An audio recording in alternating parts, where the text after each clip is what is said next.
দুই স্বজন হারানোয় শোকাহত ভারতীয় দুটি পরিবার। তাদের একজন করেছেন আত্মহত্যা, অন্যজন ছাদ থেকে পড়ে হারিয়েছেন প্রাণ।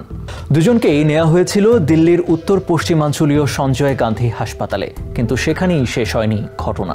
হাসপাতালে মরদেহ দুটি অদল বদল হয়ে যায়। এর ফলে স্বজন মনে করে অন্যজনের মরদেহ দাহ করে ফেলে এক ভুক্তভোগীর পরিবার। ঘটনার শুরু।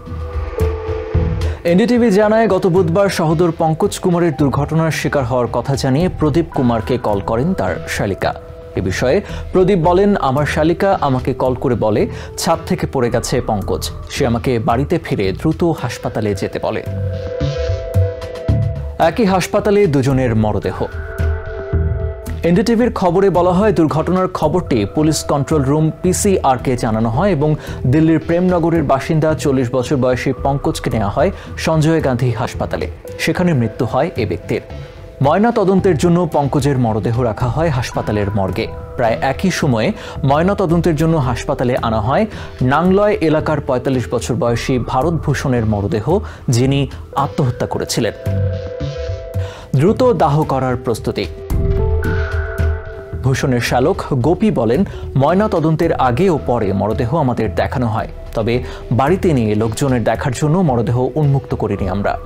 মরদেহ বাড়িতে পৌঁছানোর পরপরই প্রার্থনার পর দাহ করার জন্য প্রস্তুতি আগে থেকেই নেওয়া হয়েছিল।